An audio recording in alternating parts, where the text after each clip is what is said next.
So this is a video we're going to talk today about releasing a tight pelvic floor. Sometimes we don't know if it's tight until we test it out. So the very first thing that we're going to do is actually touch the pelvic floor with an object, and you'll be able to physically feel if you have knots or tightness or discomfort when that object is meeting your body. So you can see I'm sitting on a bench. It's pretty hard. So if you sit on a hard chair, like a wooden chair, it actually gives more feedback. So the first thing I want you to start with is a softer ball. I know that sounds counterintuitive, but the harder ball might give you too much feedback, so you won't know. So this is purposefully de-inflated ball. So I'm gonna literally sit onto the ball.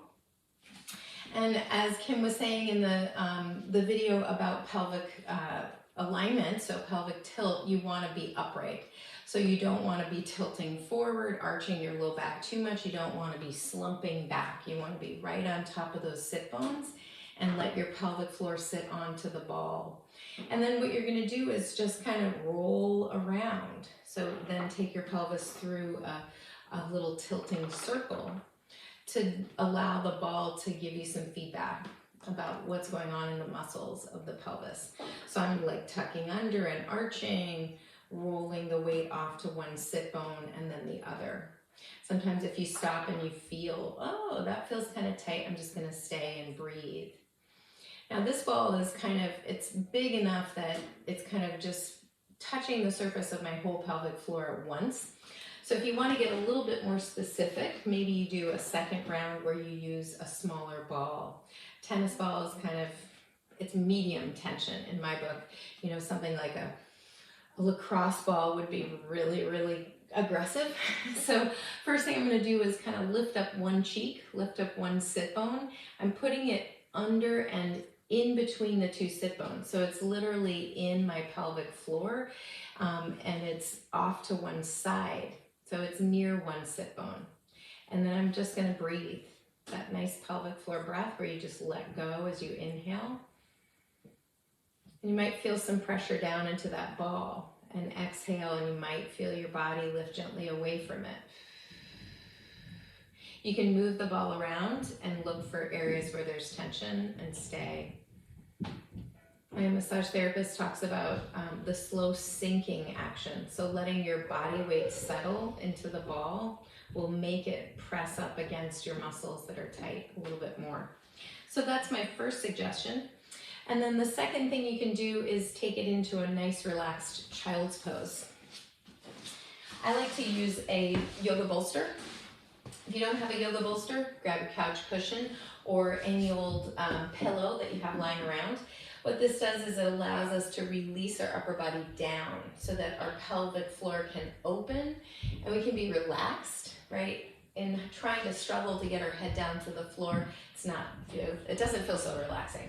So my knees are wide, and I'm going to come down and literally embrace the bolster.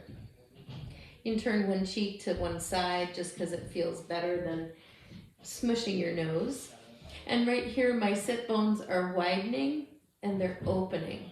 So my back, hopefully, is not in a position where I really feel crunched up or too splayed down.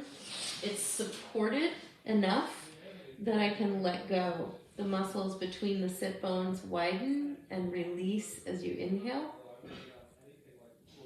And as you exhale, don't contract them, just let go. Just feel your exhale through your ribs and your body, relaxing. And again, inhale and you try to feel that stretch down through the sit bones. The belly is mobile, the back is mobile. And exhale, and this is not the time for contraction, but just letting go. So that's a child's pose, practicing releasing the pelvic floor. And then number 3 is moving to your back. You're going to bring your legs up into a modified happy baby pose. There's a couple of different options here. And by the way, if child's pose isn't friendly to your knees, this is a good thing to do instead as well. So you can hold the outsides of your knees, the tops of your knees. But again, if that hurts your knee joint, just hold underneath. Let your knees be wide, but don't force it. And then practice that same idea. My inhale goes down into my belly and even to the pelvic floor, widening the sit bones. And as I exhale, I just simply let go. So I'm not trying to contract my belly. I'm not trying to pull up. I'm just letting go. So a couple of nice deep breaths there. And then bring the knees up. So give it a try, maybe one or all three, and try it a couple of times a week. If you tend to have a really tight pelvic floor, these can be helpful.